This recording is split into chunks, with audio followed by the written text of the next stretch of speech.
Hi guys, today we talk about how can you add legacy content on your iPhone. We will go to figure out the solution or know how you can do that on your app.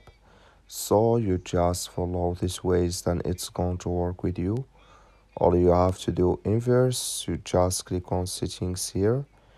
You come to next step here, it's going to show for you like this.